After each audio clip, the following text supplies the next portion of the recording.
On the internet, there is a plethora of information regarding the concept of support and proper singing techniques. However, before delving into this topic, this is important to know that each individual has their own unique sensations. This diversity of personal experiences often leads to conflicting information, adding an air of mystery to the concept of support. Let's break it down, shall we?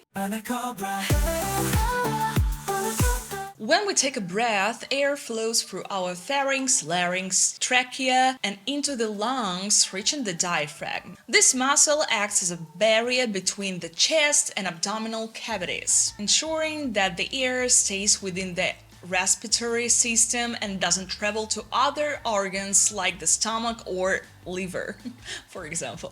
And here's a fun fact. Many people are taught diaphragmatic breathing techniques, but it's worth considering that the diaphragm is always in action. We don't need to consciously learn how to breathe. This muscle is naturally designed to facilitate breathing. Then, by this logic, all swimmers are great singers. Therefore, the idea that mastering diaphragmatic breathing alone makes a great singer is flawed. In reality, we can only sense the diaphragm's movement during activities like coughing, which involved forced exhalation. When it comes to singing, however, we can't achievely feel or control diaphragm. It operates involuntarily, much like our heartbeat or digestion. Trying to manipulate the diaphragm directly while singing is futile, since it functions independently. It's on autopilot mode, folks. Since the diaphragm, like many of our other internal organs, has a passive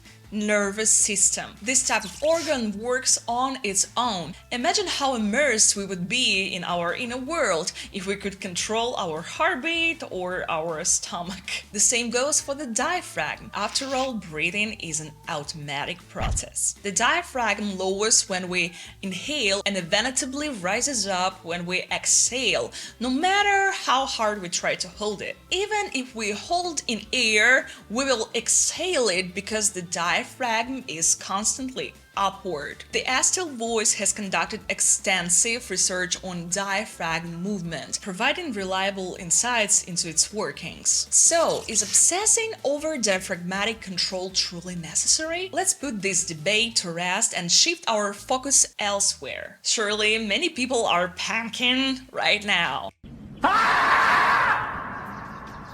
Why is everyone paying so much attention to diaphragm? We have already found out that everyone has their own personal feelings and everyone describes them in their own way, and there are a lot of interpretations. Alright, let's dive into the next step after taking a breath.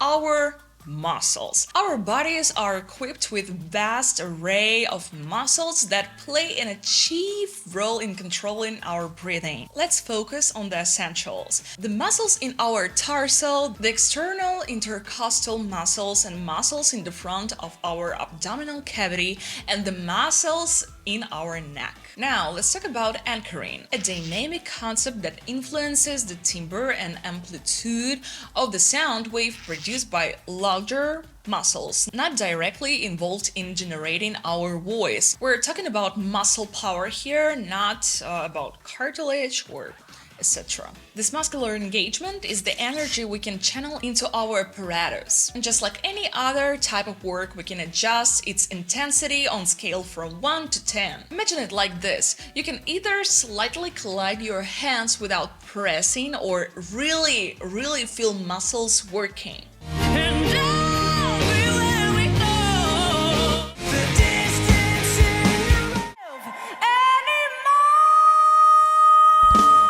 One, 2, 3, 4, 5, 6, 7, 8, 9, and 10 is maximum. 10.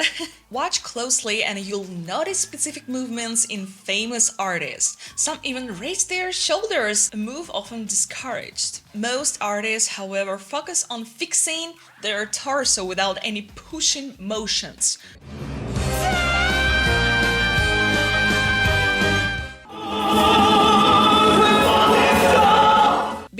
cautious of overly constricting our abdominal muscles, as this can lead to forced exhalation, hindering modern vocal techniques. Many singers inadvertently engage their false vocal cords due to the effort exerted by their abdominal muscles. They are the same muscles we use when lifting something heavy.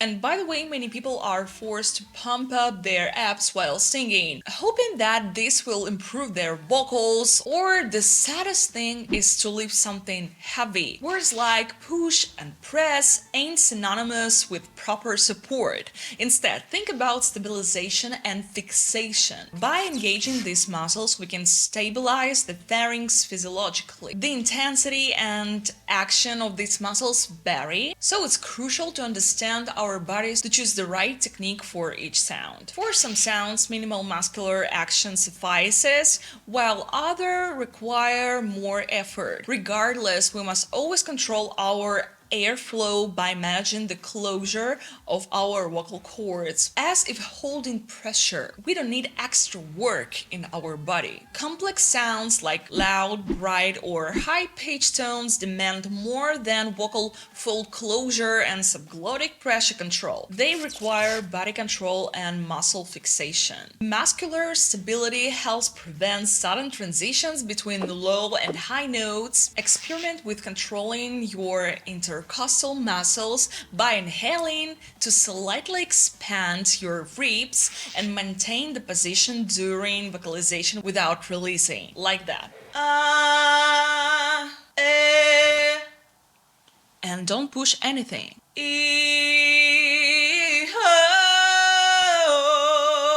I hold the ribs. This technique ensures a consistent airflow across your entire range while avoiding unnecessary tension. If you're unsure about how your vocal folds interact with airflow, try the harmful grunt exercises.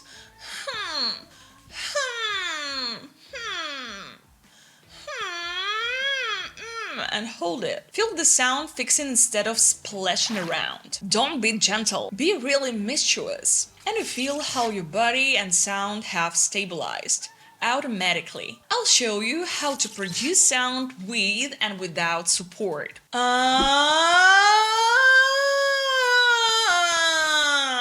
With no support.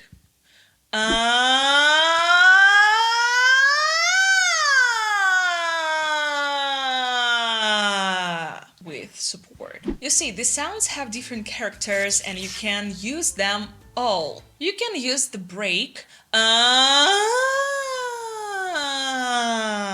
or you can't.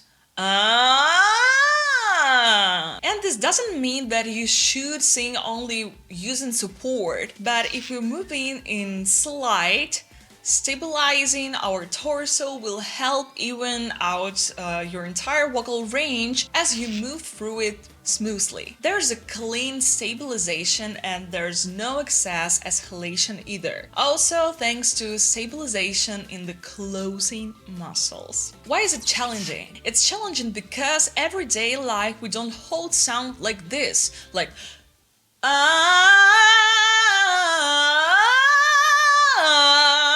but with practice, you can develop this habit. In any case, everything in our body is interconnected, and smooth and precise muscle movements are key to singing success. Singing support is all about the dynamic interaction between your respiratory system and larynx, allowing you to sing without straining your voice. And each sound will have its own singing support. I call this compression, pressure control, but it shouldn't be achieved through tension. Here are some compression options. Falsetto. High voice. Mixed voice. Semi-belt. Whoa! Belting. Different sounds require different levels of compression. airflow, exhalation intensity, and control our vocal folds closure and resistance. And all these sounds have different compression, airflow, exhalation intensity, and control of closure and resistance in the vocal folds. As you sing from falsetto to belting, more dynamic sounds, you'll gain better control and understanding of support. And now for my favorite topic. Let's debunk some of the most common myths and mistakes when it comes to vocal support. The advice to push while singing but remain relaxed is something many of us have heard. I often see videos where people are encouraged to tense their abs to press their feet's transverse muscle. This can lead to excessive tension and unnecessary pressure. Remember, we don't need to use forceful muscle engagement. Simply focus on your intercostal muscles for support. Second, sing relaxed. If you want to sing high, bright, loud, then at this moment you will definitely not be relaxed at all. Vocals require energy, so finding a balance is key. While some professional singers may appear effortlessly relaxed, they have years of experience behind them, and now vocalization doesn't cause any difficulties for them since the process is familiar. Breathing exercises like ha ha ha ha ha might not necessarily enhance your vocals. It's important not to waste time on ineffective techniques. The third, avoid breathing into your stomach as it can lead to an overwhelming rush of air that's hard to control. We shouldn't visibly see singers puffing out their stomachs when they breathe. Just imagine if Whitney Houston had demonstrated such movements during her concerts. Untie! No. Songs have been sold, we've traveled around the world and we're still roaming.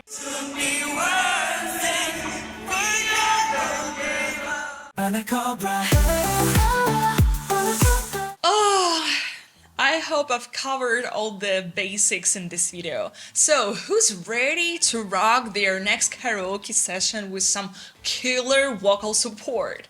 Share in the comments any challenges you face when trying to perfect your breathing technique. Remember, mastering breath control is crucial for vocal performance. Let me know in the comments below. And remember to hit that like button if you're digging these vocal tips. Stay tuned for more vocal adventures coming your way.